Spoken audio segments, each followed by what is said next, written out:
Never have I ever thought that the man who is talking to me is mansplaining my role to me.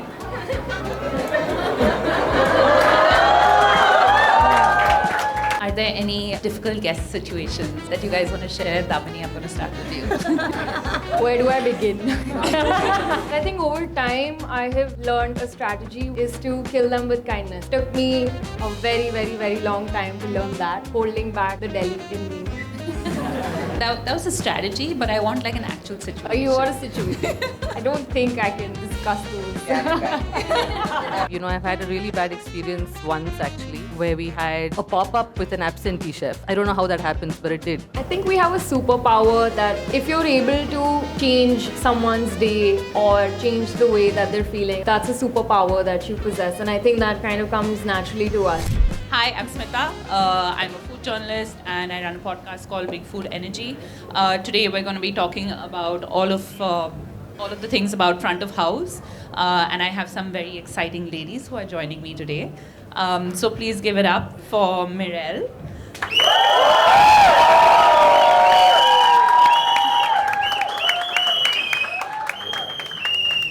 Mirelle is the general manager at Masque. She joined in 2017 and has since been serving dishes and sass at this lovely fine dining restaurant. There is also Akhila.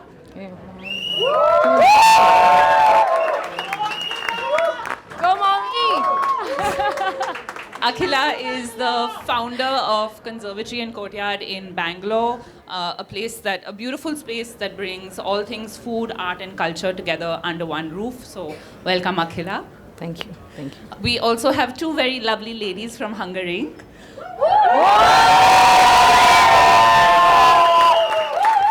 First up is Priya. Priya is the general manager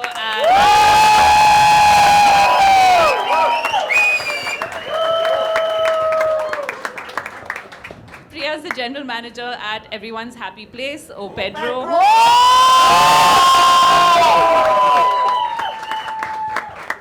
And we have Damini.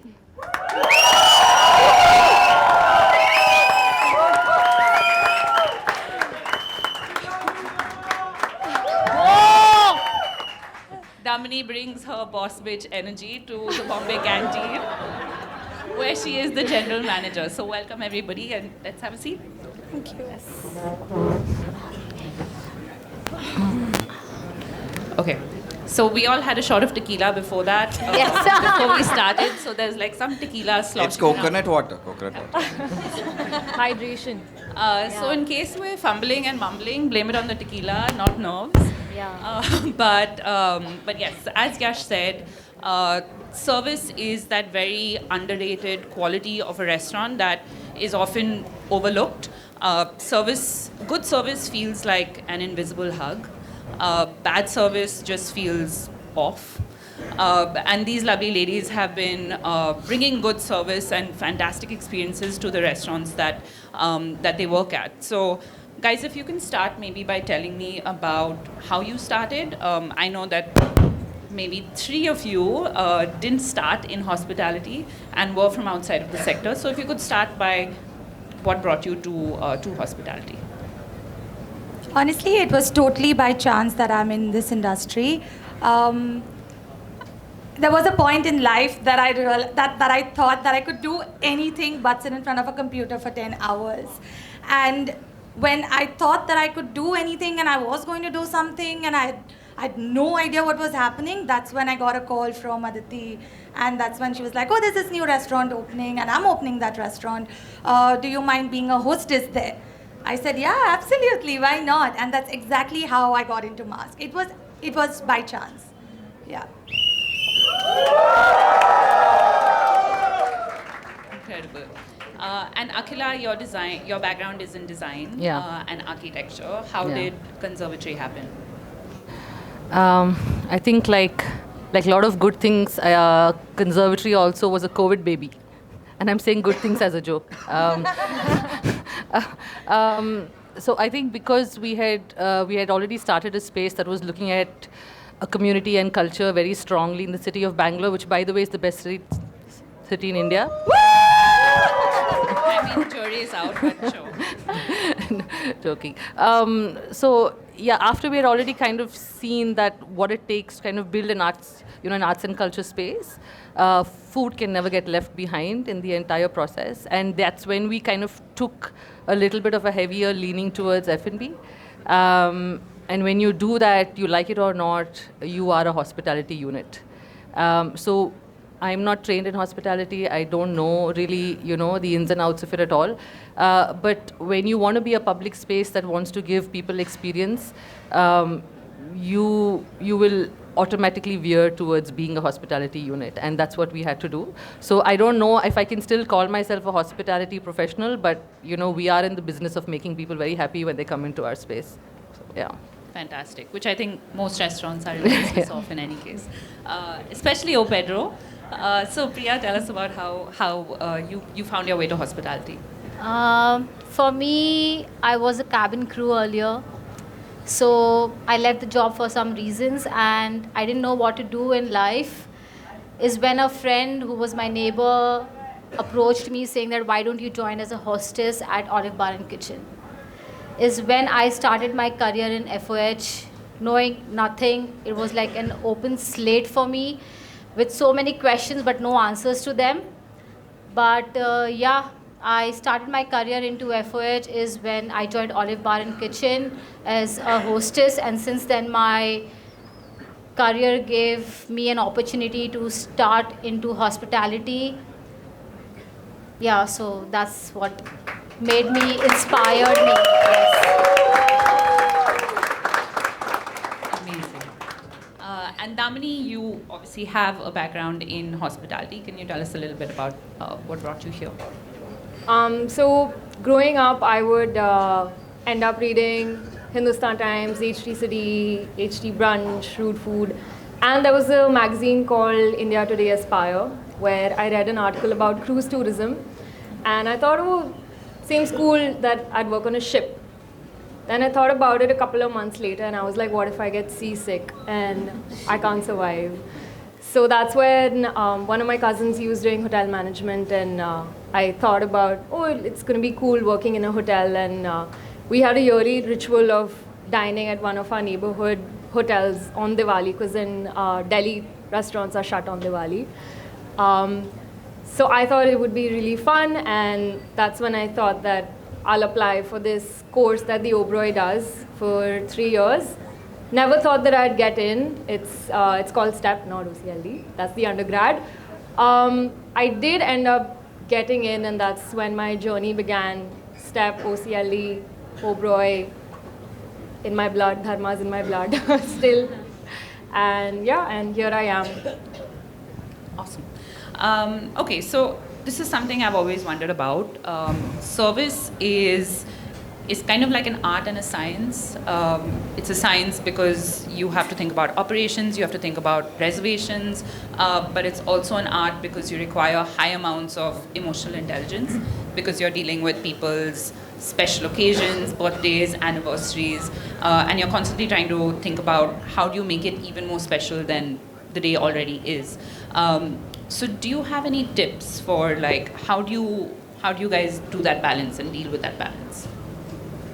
I honestly think that the balance comes with time. Mm-hmm. Yeah, you never learn anything overnight. You need to give yourself that experience. And that's the reason why I say you go through the process. You do not skip that process. It's very, very important. And your experience is going to tell you what to do, and your gut is going to tell you, your instinct is going to tell you what to do at that time. But that will only tell you what you have to do when you have that experience, when you face that difficult situation. Mm-hmm. That's exactly how I feel. What about the others?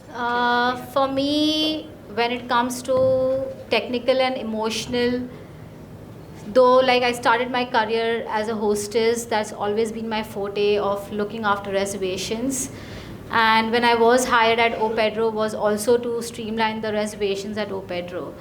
So yes, managing your reservations is a crucial part where the person who's handling the reservation needs to be always updated what's happening on the floor so that there's optimal wait time. You can manage your reservations. You can fill in on more walk-ins coming to the restaurant. It's also in-depth menu knowledge that you require, is training your staff continuously on what's the new menu coming in. That's very important. And also positive mindset. When you come into FOH, you just need to be calm and composed, because you're going to deal with a lot of difficult guests coming into the restaurant, and you need to be very calm and composed. Yeah. Awesome. Are there any difficult guest situations that you guys want to share? Damini, I'm going to start with you. Where do I begin? Yeah, Yash was witness to a couple last night. But I think over time, I have learned a strategy which I am very happy to share with everyone over here, is to kill them with kindness. It took me a very, very, very long time to learn that, holding back the Delhi in me. So, because you're not like, the other person's not going to be bigger than you, you're not going to be bigger than them, ego clash, just, it doesn't matter at the end of the day. So yeah, I think that's a strategy that I adopted very, very recently, maybe like a year back or so. And it's pretty much, it's worked so far, so do that, guys. Awesome. Akhila, okay, that was a strategy, but I want like an actual situation. Oh, you want a situation? I don't think I can discuss those. Probably need more Jaeger bombs for that. Okay. I think there's Akhila, there's a saying that hell is actually other people. But so is heaven. And I think nothing teaches it to you as closely as probably, hospitality does. Because when you're in the service of anything, right, be it people, things, a goal, an ideal, whatever it is, you will be hit by it, in full force. So I think what you kind of get to learn about people, and also, in turn get to learn about yourself and how you deal with people, is probably a big thing that, comes from the hospitality space. And yeah, I've had a really bad experience once actually, where we had a pop-up with an absentee chef. So I don't know how that happens, but it did, right? And then we had a very, very upset entire room of people on Valentine's Day, right? So it doesn't get worse than that, right? And so it turned from a romantic movie into a horror movie in no time, right? And I could see my team petrified, and the conservatory had just opened. Maybe it was just 2 months old. So actually all of us are still learning to be, hospitable. And we had this room of people, and my team kind of just froze. They just couldn't move because they could see the anger in people. There was no team to hold it. And I was like, no, I'll do it. And I told everybody, you all stand aside. I am going in. Stupidest decision of my life. Okay, there's a very, very thin line between being really silly and being brave, and that was that line that I shouldn't have crossed. I should have just sent my team and said, come on, show me what you're made of, and all of that. But actually I went in and I got harassed is probably a very light word to use. There was one lady from Spain who called me and said, go call the person who has employed you here. Bring her to me right now. And I'm like, how do I show her the mirror, sort of thing. So yeah, it was one of those days, and I think that was the only day I've cried at work. I'm thinking, what have I done? What have I gotten into? But yeah, it can be harsh, but I think the lessons learned from it are actually better. So yeah. Fair enough. Okay, so service and the lessons learned is something that you have to implement constantly, day after day, with coordinating with the kitchen, because the kitchen is only as good as the service is only as good as the kitchen. How do you guys ensure that sort of seamless communication between front of house and back of house when things are getting crazy and busy? Priya? When it comes to FOH and BOH, it's like effective communication is very, very important. Having daily meetings, we get reservations way prior. We do ask them for their dietary preference and everything. informing the kitchen way prior is really important, so that if there is something that we don't have it on the menu also, we can make something special for them. Working towards the same goal for FOH and BOH is really important, because we constantly have this communication that we have between FOH and BOH to have a seamless experience that we are working towards is a goal of guest satisfaction. So yes, effective communication is really, really important between FOH and BOH. Yeah. Got it. Mirelle, do you have any tips on how do you handle front of house and back of house and that? I think that FOH and BOH in general need to be considered as one team. You know, they are not two different teams. Your service staff needs to know the amount of effort a chef puts in inside the kitchen, because to dish out that one dish or to prepare that one dish, there's a lot of effort that's going in that dish, right? So it's very important that everyone realizes, or maybe a service person realizes that, yeah, there is a lot to this dish and there's a lot going on in this dish. But also the chef needs to realize that if there's something wrong, I'm not the first person going through, you know, the shit from the guest. Yeah? You're always second. I mean, and that realization is very important. The minute you realize that you're not two different teams and you are one team is when the problem just goes away. Mm-hmm. And Damini, do you have any tips? On a lighter note, I'd just say vibes. If the manager on duty and the chef on duty, they're in sync, they're in coordination, and at the end of the day, we know that everything that we're doing is for the guests, for their experience. You're on the same page. They'll help you with whatever you want, and if there's anything from their end, you're there, like you have their back. A couple of weeks ago, Chef Gaurav, I think I asked you for a dal makhni. It's not on the menu. I think you wanted to shoot me then, but you made it happen. I can't see him here, but he made it happen. I think he was not very pleased with that, but at the end of the day, he did realize that I didn't ask. The guest said, it's my last day, I want to have dal makhni, otherwise I'm going to some other restaurant. I said, there's no way that you can come to Bombay Canteen and like not have the food here.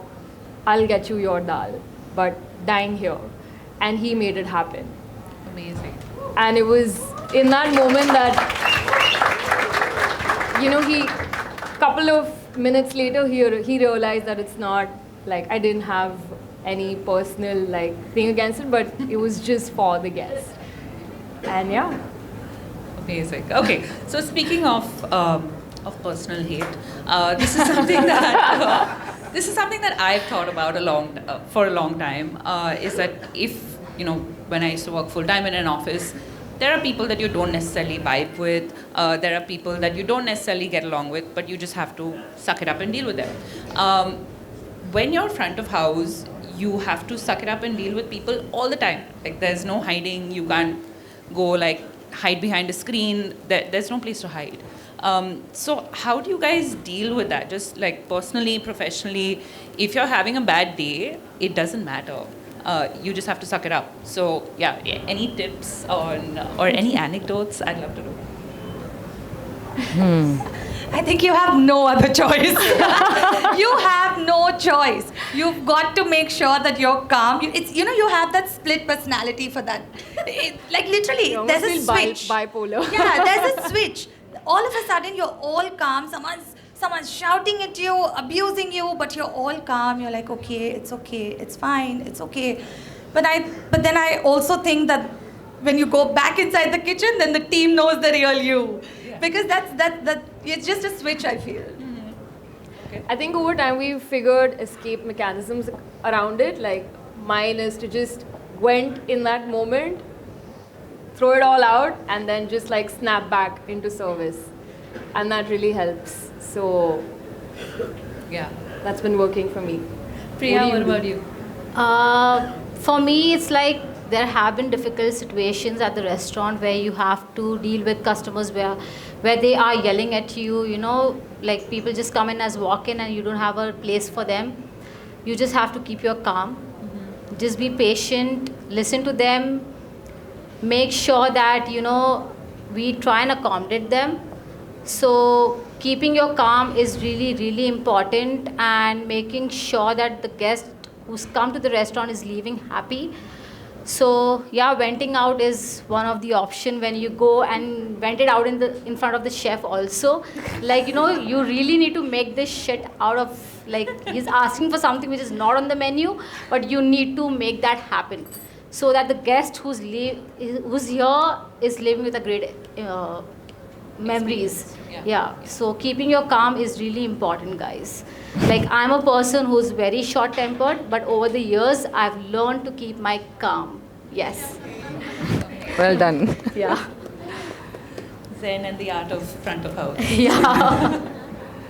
Akhila, any tips on how do you stay centered and focused? Yeah, I mean, I think usually, so I'll have to take 2 steps back from the FOH thing and just see how it impacts the space overall.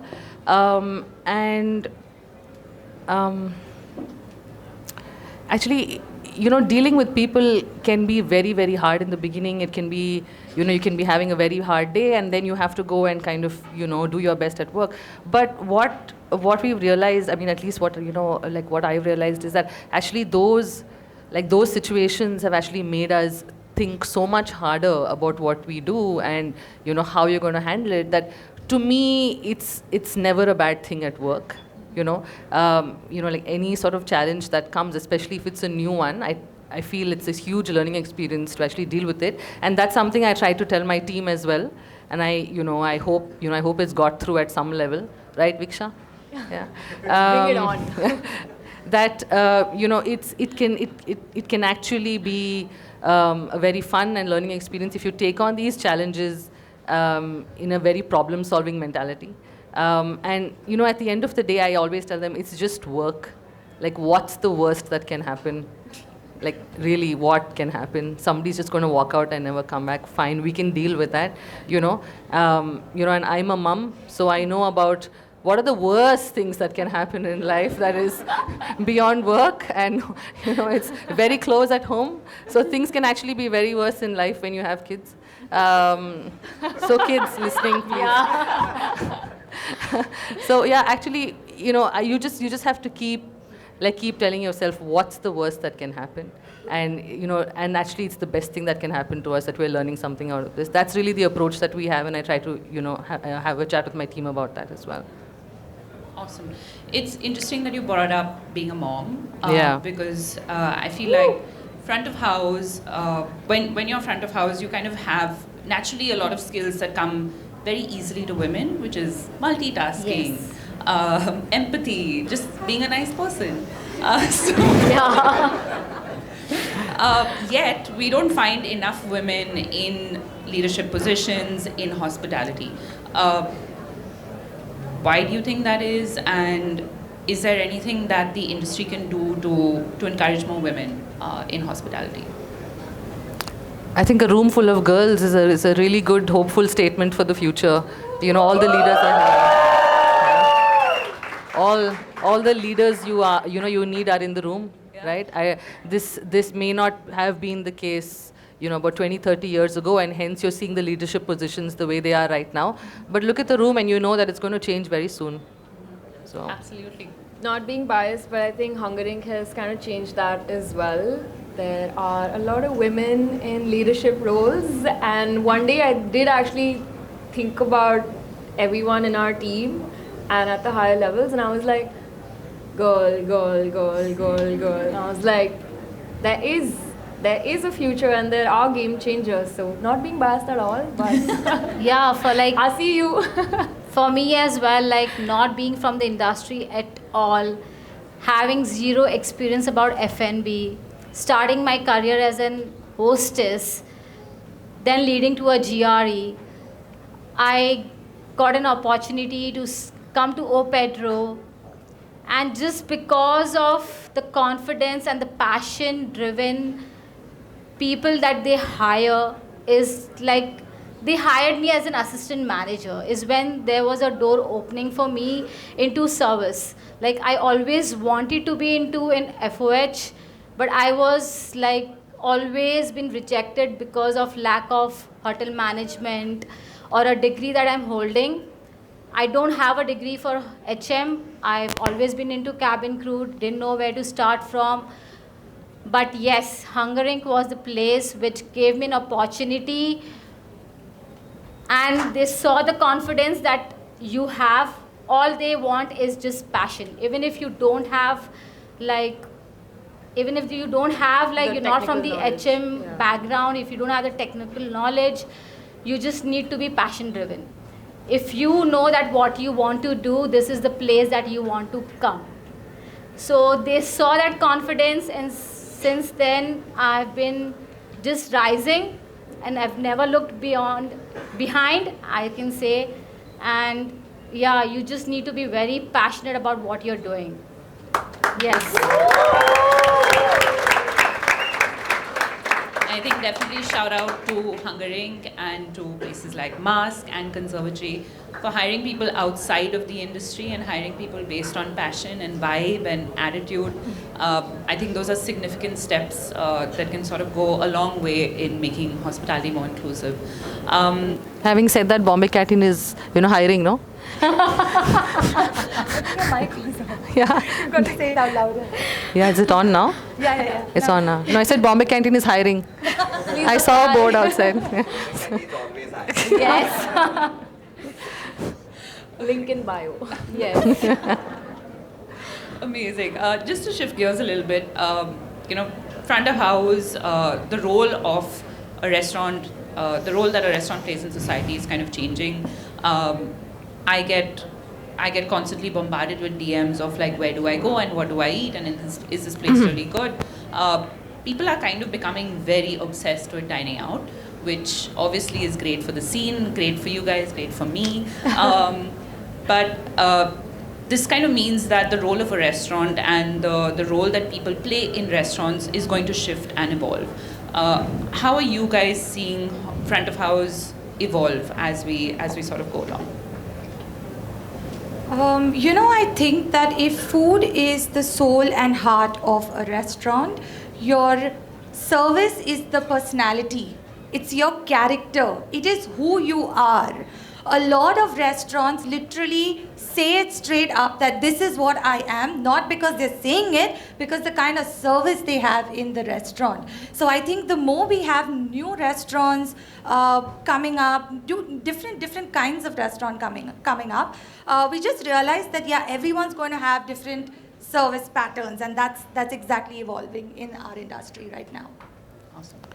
How do you see this happening? Yeah, I mean, I think we're surely at the anvil of some huge changes in, experiences and just experiential meals and dining. I was just having a chat with Sam the other time, and I was just telling him that there was this line on somebody's Hinge bio that said, if our conversations don't bang, we will neither, right? So I thought it was That should be a t-shirt. Straight up. I thought it was so clear and smart and brief, right? I'll just interrupt on this one. The last Hinge conversation I've heard from one of our employees is the first question she got asked on that DM was, can you get me a Papa's reservation? Oh my God! Nice plug. No, so but I thought that was such a nice line actually, because if you just change one word in that, right? If our conversations don't bang, my meal will neither. Like I really think for me when you enter a space, if that conversation is really good, either between you and the staff, you and your friend, or whatever it is, there is a 100% better chance of you having a great meal, actually, right? Conversations can change it around a lot. Like we've seen it at the conservatory, when the chefs kind of are able to chat with the audience right there, and they're able to talk about their process and everything that they're doing. The meal is just surpassed. Like what they thought it would be because of the experience of that chatter that they've had, right? So I surely think that there is going to be a lot of input and interest and just effort that will go into the experiential part of things. And, being a good conversationalist has probably been one of the top traits I've always thought I should have, but I don't. But I do think that being a good conversationalist actually comes from reading a lot and sort of just like listening a lot, just being a lot more open. And that's the way in which front of house may also turn to where you need to have these good conversations on the floor, so well-rounded people. It's always best to cross hire from other professions as well, because just the intersections that happen, the more dots you try to connect, right, the clearer that picture gets.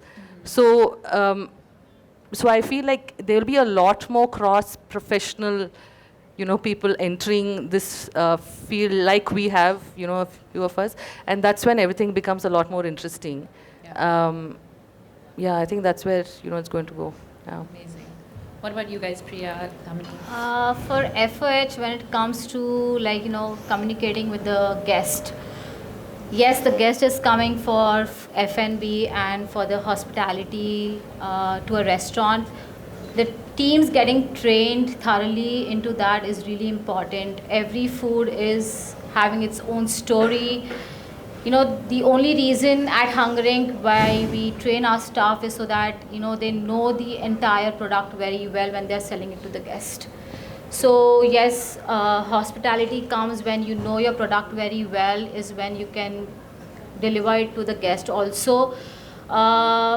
It's also about having and building the rapport with the guest. So guest relations is really important to happen. Like, you have a lot of regulars coming to the restaurant. Like, first time they've come, they feel it's really amazing. What if they come multiple times? We always think about making the experience better and better always.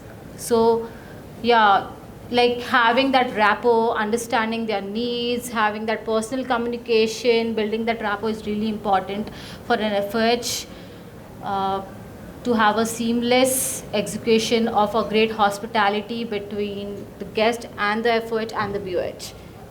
Yeah. Fair enough. Damini, do you want to pitch it? Adding to what the ladies already mentioned, there's a lot of, you're almost like a, you need to know about everything that's happening around the world. It's conversations beyond food as well.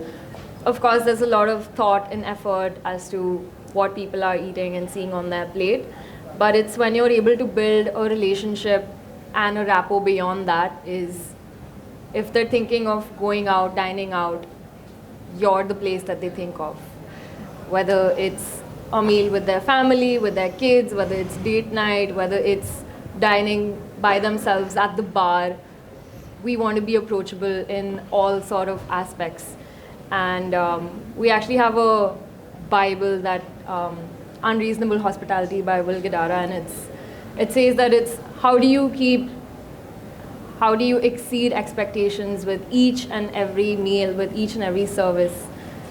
It's how the guest feels when they leave from the dining room. How they feel is what they'll always remember. They'll forget about everything else, but the feeling that they're left with is what will bring them back. Absolutely. Okay, so shifting gears a little bit, there, like you said, Akhila, there are lots of lovely young ladies here in the audience. Mm-hmm. Any tips or advice for women who want to get into hospitality? Anyone? Wow. Do it. Yes, Honestly, just do it. You're going to have the best days of your life. You're going to have the worst days of your life. You're going to feel that everything is in control, and that very minute you're going to realize that nothing is in control.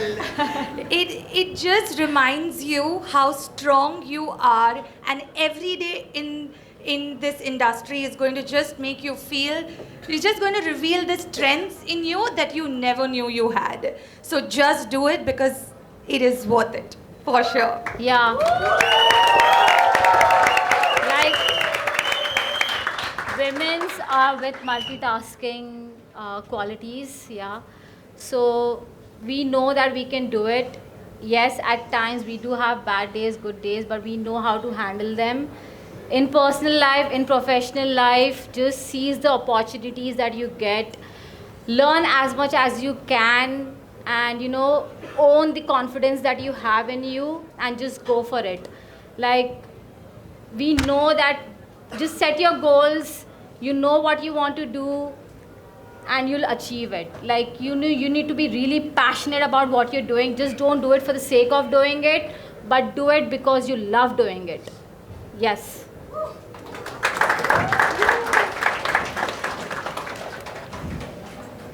I think we have a superpower that someone once told me, and it stuck with me, that if you're able to change someone's day or change the way that they're feeling, if someone's having a really bad day and you're able to do a little something and that changes their entire mood, that's a superpower that you possess. And I think that kind of comes naturally to us.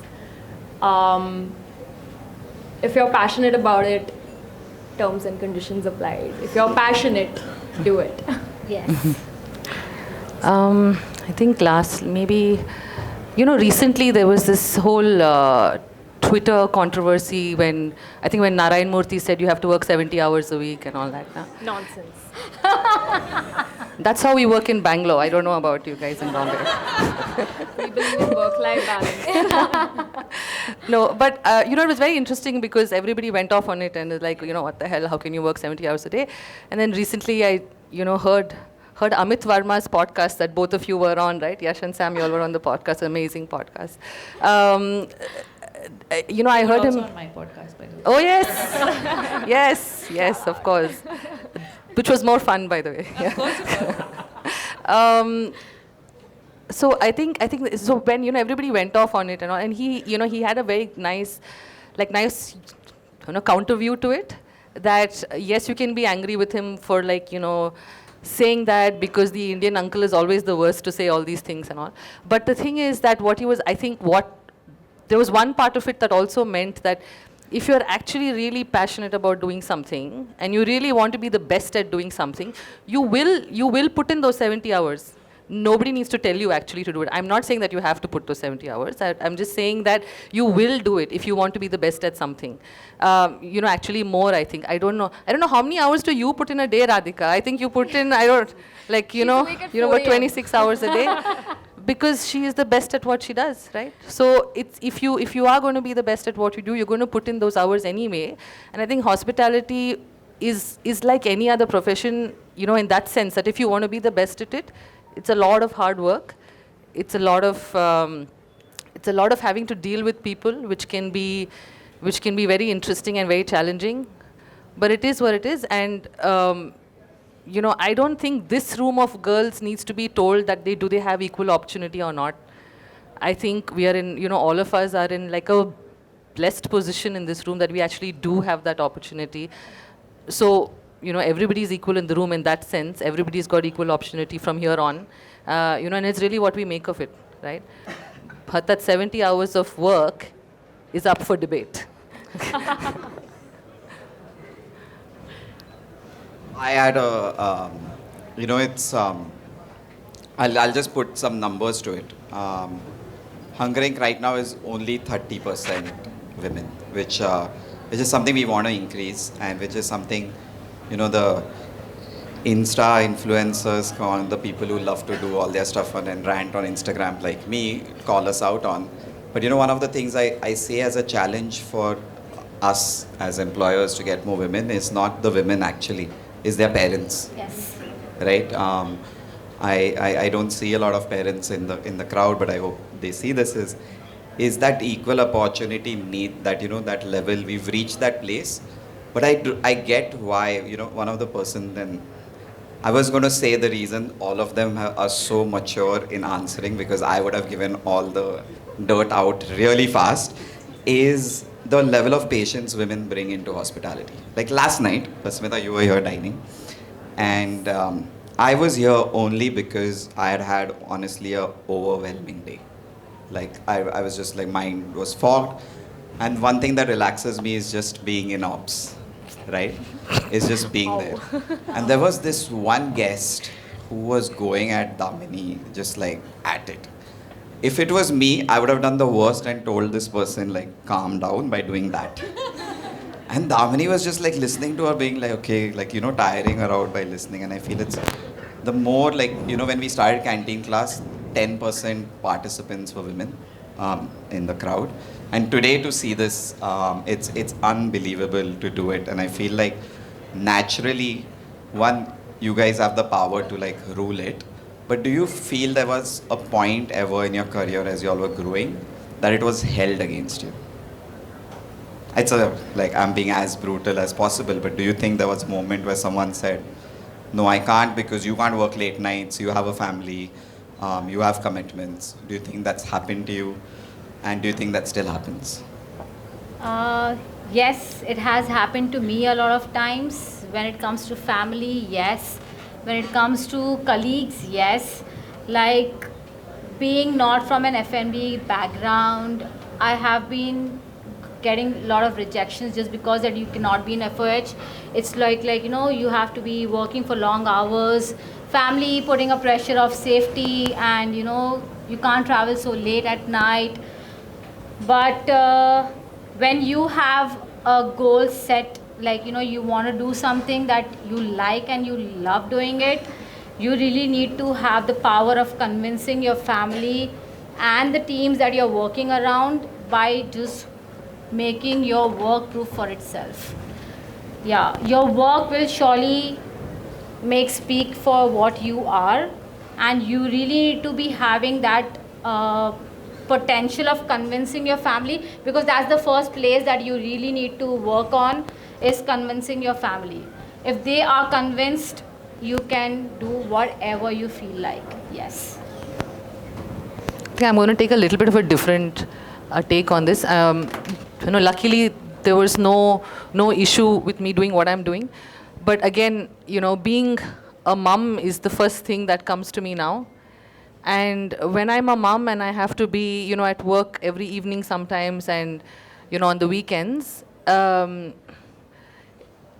I don't know how to explain it. Only another mum may understand this. I don't know. But, you have to temper your own ambition. You have to kind of just, you have to just temper things for yourself. So there is no outwardly, there's no outward pressure, but the inward pressure that you feel to sort of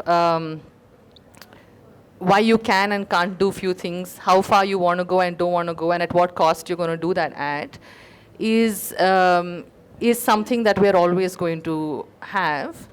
And that's okay, because it's at a very beautiful cost, Does that feel unfair? Yeah. Yes. That feels very unfair sometimes, because just that's how it is naturally. And you can fight against it, as much as you want, and it's not going to change. But that's something that I think a lot of, girls growing up, having families and all that will have to deal with. But, there is no way around it. You'll just there is no word called balance, by the way. I don't think there is. If this wins, that loses, and if that loses, this wins kind of situation. But that's a large challenge for me, Yes, being a mom by myself, I know how it feels. Like when you are a passion-driven person who wants to make a career into hospitality, and you have a child to look after, you have to really know what you need to do. Is balancing, as you said, is not possible, but you need to take a right decision when required. And yes, I can understand what Akhila is saying, because I'm a mom myself. So yes, dealing with that is really, really impossible. At times, it takes a lot of emotional thing from you. Your son is away or your kid is away from you. But yes, you have to make a career is just to look after that person also. So yes. I know Smitha has a last 10 minutes of Never Have I Ever planned for you guys. No. So I'll leave it to her. Yeah. Okay, great.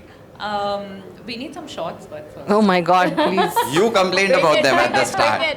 Yeah, I'll get the shots ready. Okay, great.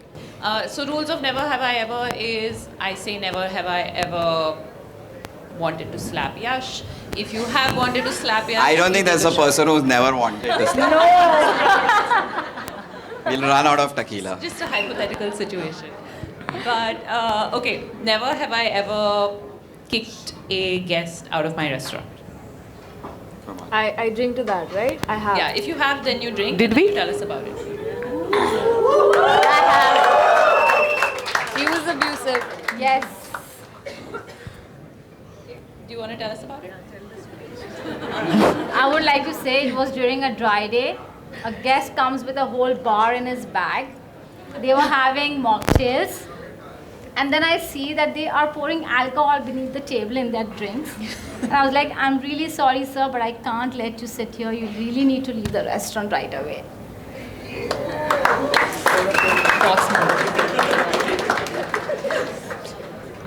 Never have I ever cried at work. Never have I ever. What? I could not hear. What did you say? Never have I ever cried Both at of work. us went for it. We're like, Quite a lot of... Fully, Rahul knows. I went for it. I could chuck this one. Yeah.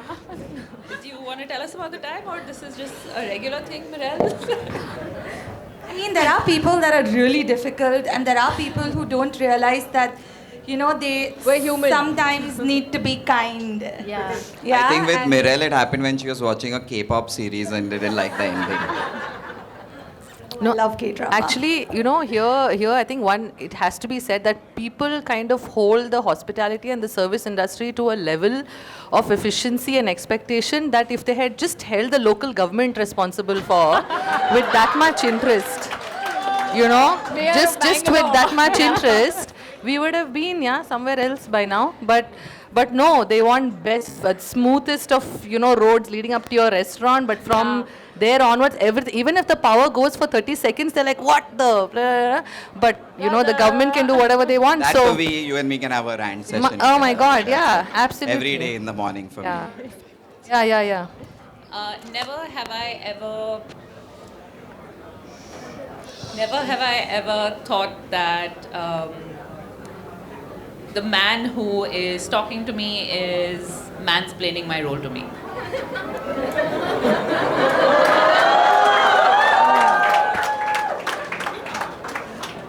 All right, can we hear some details? I think Damini will say about every time a guest tries to explain to us how reservations Oh should work. my God. Yeah. Yeah. Just walk in, think you're gonna get a table of like 8, 10, 16. How? Have you heard of reservations, young man? No, I think, you know, like Know the how they amazing... work, seatings. I think I had a very, very amazing experience where, so I have to deal a lot with, you know, with like all the government officials. As you can see now, I love the government. So I have to deal with a lot of them all the time, and and every time they come into our space, they're always looking to see like, what is this, a restaurant? There's nothing happening here. There are only trees and, you know, something. So they will break down my P&L for me. You know, they'll be like, no, why have you put only so many chairs? You have to put so many chairs, so many tables. Then you can make so much APC. Then you can, you know, get this license also, get that license also.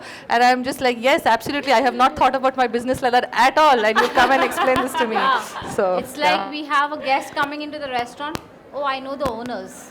I need a table. Oh. Like, yes, it's good that you know the owners, but sir, we have reservations I think also. there should be a different topic on people knowing the owners and then acting like they can get a reservation at any time. I also walk into Pedro and I say I know the owner. I message you guys every I hope you single get a time. table. Yeah, and like, yes, at 7 o'clock when you enter a restaurant, it's gonna be empty, but we expecting reservations to come in. The restaurant's completely empty. You guys are so arrogant that you don't want to give us a table.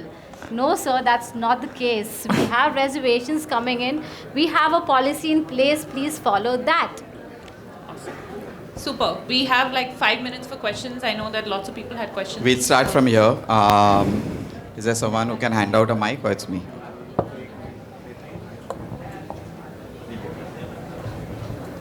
Hi, it's lovely to see a complete women panel. But this question is a little directed to Mirelle. So this is a generic thing about the whole tasting menu thing.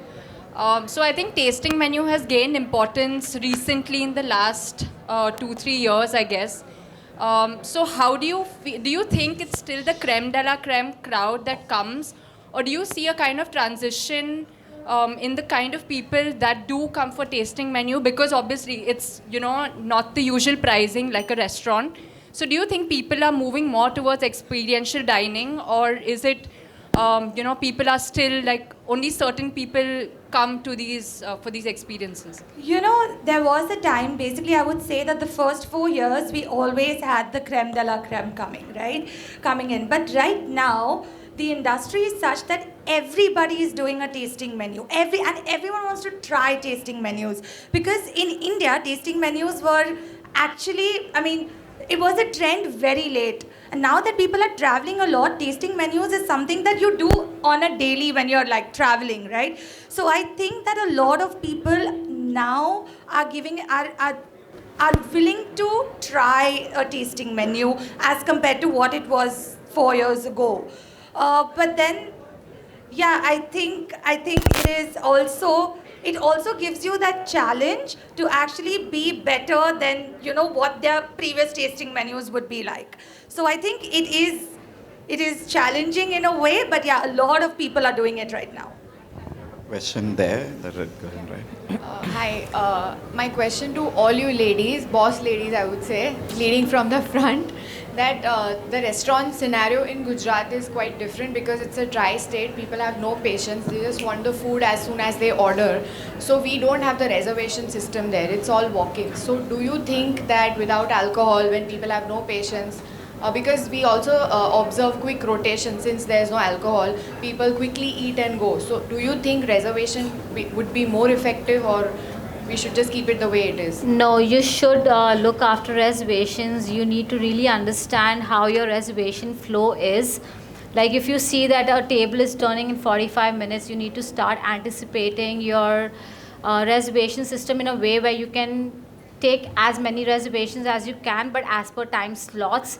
If you have a software where you know people can book their reservations online, and you have a time slot happening like between so and so time, you have a time period, because people have a habit of reaching late as well. So having effective communication over WhatsApp also, like when it's come to reconfirmation of reservations, or you know telling the person if they're running late, having conversation with them so that you manage your reservation completely. But yes, having a reservation is really important when you can maximize on more covers. I'll just add to that quickly, but and then we'll do one more question. Is a reservation system is not a solution for obnoxious people, right? Like it's just, it blows my mind. So to your point, like we had Coldplay weekend where Veronica's does not take reservations. So if anyone's here asking me for a reservation, you won't get it. We had a queue of like 100 people, and I had seated this guest and I had taken the order, and in 25 minutes, this kid would have been maybe 18 years old, calls me to the table saying my sandwich is still not here. And I said, you know, our sandwiches are made fresh. It takes 20 to 25 minutes. And he's like, it's been 30 minutes. And I was like, I pointed to him at the queue. You see this queue waiting here? They've not come to the museum. They're not come here to see each other. Everyone is waiting for a sandwich. If we as a restaurant are going to make your sandwich fresh, you need to wait for it, or you go to a Subway. Now, I can do it because I'm just obnoxious and sarcastic. But there can't be a solution. Like if there are obnoxious people, to what the end was, if someone is abusing you, no reservation system is going to help you. You just need to show them the door. And that's what something I know at Masque also is the same. I know at Courtyard is the same. Is we don't need to take it, right? It's not human, right? Someone uses obnoxious words, you just ask them to leave, because we don't need to. We are all humans. Yeah. Last question. Someone has the mic, yes.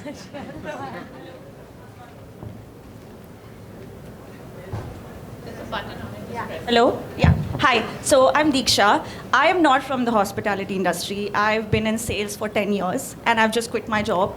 I want to focus on the F&B industry. One thing I've always cared about is customer service, bringing a smile to my client's face. And I love that about the F&B industry, having a good experience, service when I go to a restaurant. Bombay Canteen, amazing service, right? But there are these restaurants, smaller, medium restaurants that closed down because of poor service. So I want to start a consultancy, in like training programs, things like that. The question is to Bombay Canteen and Pedro. Do you do training programs in-house, or do you bring on a consultant every now and then to have external training programs? And how can smaller restaurants even afford those consultants, which are really large? In-house. In-house, yeah. How effective are they? That's what I'm trying to understand. Very effective, yes. We have in-house trainings happening every week, like 3 days a week, where we speak about hospitality, we speak about our values, the 6 values that we look up to is being hospitality first, we experience, be hospitable. So we show have them the end goal. Yes. I feel the quick answer is like, I personally hate consultants. Yeah. Oh my God, me too. Is a consultant can come and teach you service for 3 days. But as leaders, which I also know Mirelle really well, if warmth doesn't come from your leader towards your team can't show that warmth towards a guest. So no consultant is going to be there 7 days a week, 12 hours to see that and to make sure that you're, like she said, the best thing is it's like an invisible hug. Like hospitality is all about an invisible hug. That's all it is. So no consultant is going to be, there will be a consultant who will come and charge, but they can't guarantee you warmth and hospitality. That has to be very personal.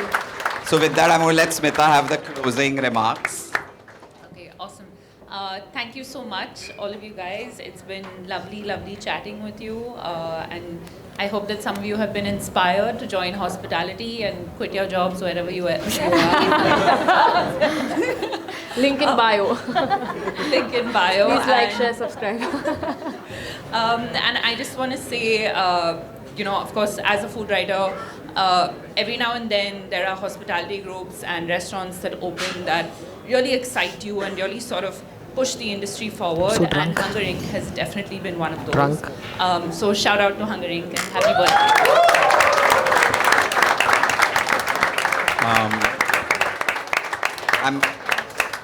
I think Priya and Damini know this because I do send them WhatsApp messages. I don't see my team as often as I used to. I always say it like that every one of you all are going to get into this industry. It's a great place to be. I can personally say as women, it's harder than as men, especially with mansplaining happening all the time.